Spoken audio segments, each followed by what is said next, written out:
welcome to this day's episode of Real Life Perspective. So first, some news, and I'll get to the actual show in a minute. First off, I do apologize, I'm filming this on the iPad. The problem is, I left my charger in Tucson last week when I went fishing with my grandfather, and they have no Wi-Fi there. So one, I can't charge my computer, so I can't use my Canon to film anything, because everything has to go on the computer to edit, and it's dead.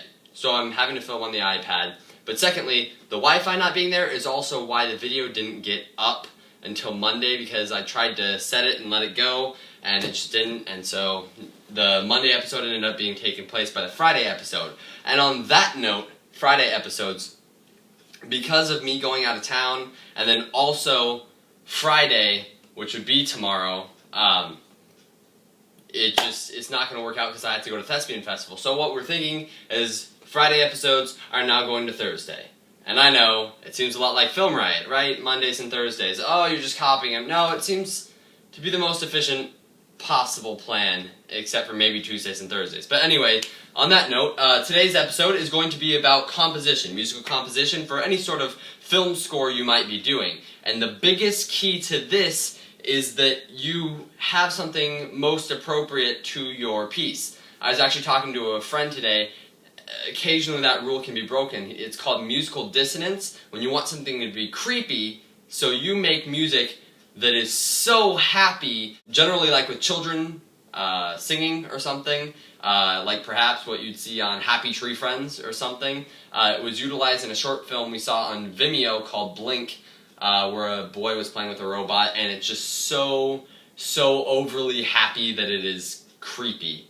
But on that note, for a general standpoint, if you want to go creepy, you're going to have a minor chord. So you're going to hear, I'm going to be playing this all in minor, in C major and A minor, just because it's easier for me and easier for you guys to understand. And it doesn't all have to be done on piano, just my personal choice. Alright, well, so if you're doing something creepy, an A minor, or a minor chord in general, is going to sound a lot better than anything else you'd be doing, because it really sets the mood for what you're doing. And that chord progression is actually utilized in the Tuesdays thing, but way further out. But if you listen to it, is actually the exact same chord progression before Time by Hans Zimmer picks up in Inception, and I just love it. It's so great for just maintaining the tension in the scene, but it also creates a lot of emotion. Minor chords, so going between two of them like that really have the tendency to do so. Then if you're doing something happy, a major chord, so. And I could get into that theory upon theory. I've been playing piano since I was 4. You'll hear this in just about every single song you've ever heard of. If you've seen the same 4 chords, it plays completely off of this. It's about 8-minute song of tons and tons of popular songs that go by this, including Paparazzi by Lady Gaga, Can You Feel the Love Tonight, Journey's Don't Stop Believing, Any Way You Want It. Like, you can just name millions of them that go by the same chord progression. And even most songs don't deviate that much from it. Like, for instance, you'll hear C, G, A minor, F is the general major key thing, and Dynamite, you all remember that, goes A minor, F, C, G. So it just takes the first 2 and puts them at the end, and the last 2 and puts them at the beginning. And it's just the simplest fix, but it sounds the same, sounds natural. But anyways, other keys. I think that generally major keys are a lot easier to do music with. If you've seen any of my Star Wars videos, I've really played on those using the... I'll use someone else's song, but what I do is I try and add different sounds and different rhythms, and that's something that I'm particularly good at, and I can't really teach that to you. I'm sorry. That's just something you have to listen to the rhythms and to the chords and just understand it, and really it does take a lot of experience and understanding in music, or just some God-given gift like your Beethoven or something, but or Mozart. I guess he was the child genius. But anyways, on that note, Other things, such as repeating a single musical phrase, can be very, very useful when you are trying to create tension. Like, for example, in the political one we did with Stover and Josh, Dog Eat Dog World.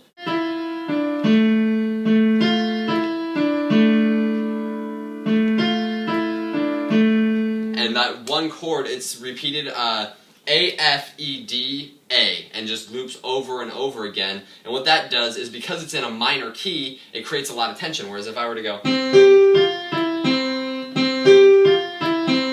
it's the same fingering, but bumped up to into C instead of A minor, which are the relative major and minors. Again, tons of music theory, and I don't have time to explain to you hundreds of years of music theory, but it would create more of like a happy montage, I suppose. And on that note, repeating musical phrases are great. Another thing that I utilize a lot, and I'm sure you've heard, is I just hold down A, and it holds it on a low note, and it creates lots of tension.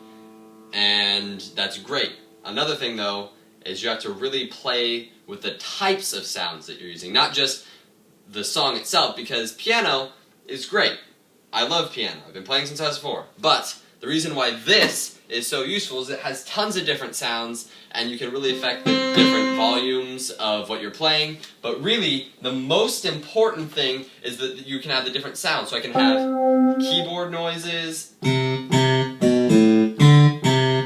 guitar noises. My personal favorite that this has become so useful on is, of course, the strings. And I love these strings to death, because I just hold down my pedal here, and it just keeps it going, and there's tons of tension. I don't know what I could be doing. I could be, you know, looking for someone in the dark. And there's just a crazy tension that is developed by having this. And then if you pay attention to like what Daft Punk did with Tron, I love that.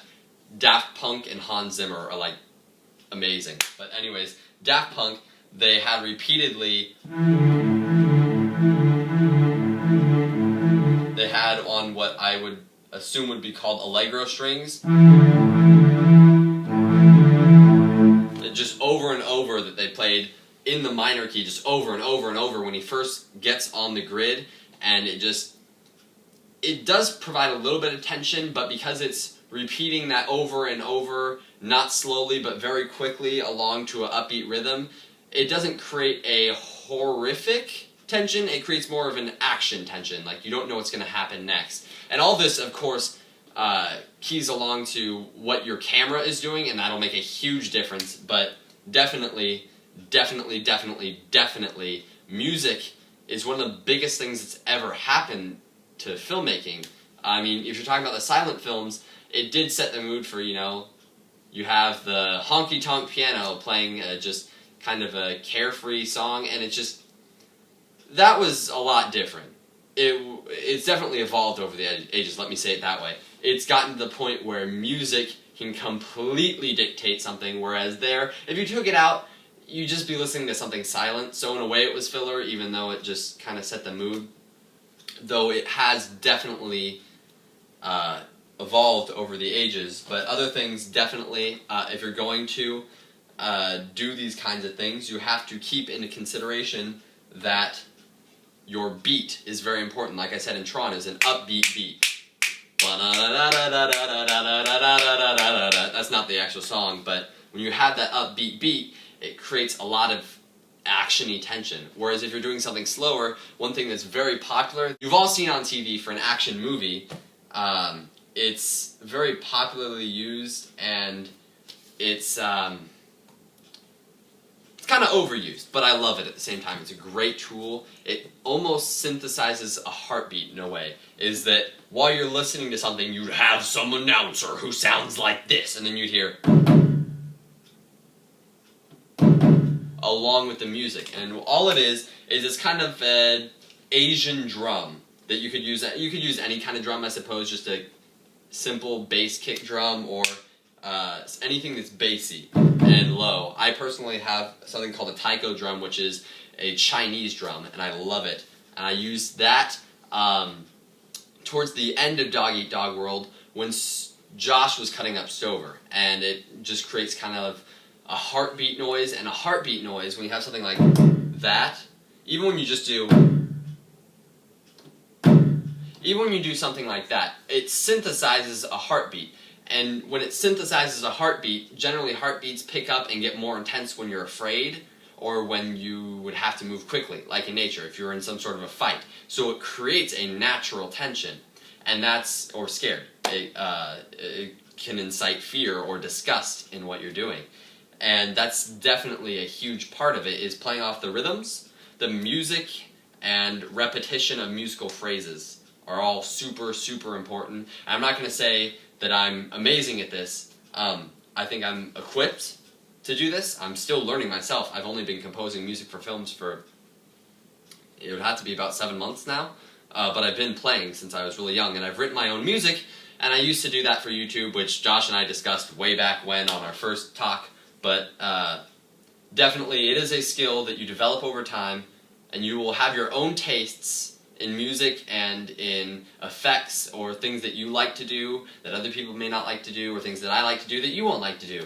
But the biggest thing is that you learn a couple of the basics and then mess around with it yourself and try and figure out what you like and what really works for your own film. And you can't just copy and paste off online. And I really think that that is prohibiting to a lot of filmmakers when they depend on what can be done online. And I know most people don't have years of experience in an instrument, but even a really basic knowledge is really helpful. Like this, the beat, it's not that complicated. You could learn this, the amount that I just showed you, in maybe a month worth of serious practicing. I mean, I could play something more complicated for you, but that's not really necessary when you're talking about composition.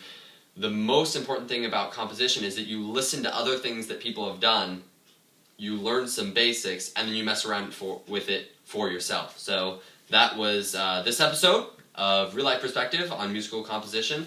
And if you have any questions, post in the comment box below, and I hope that you enjoy.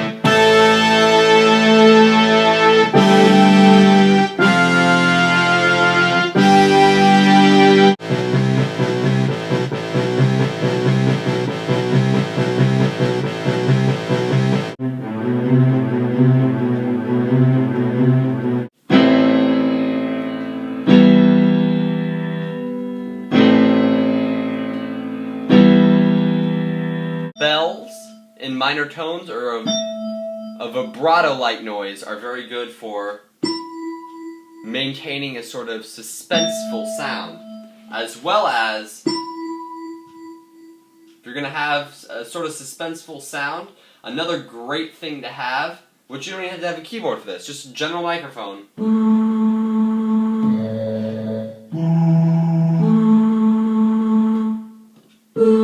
is human voices, just ooze. They sound really nice and very mysterious.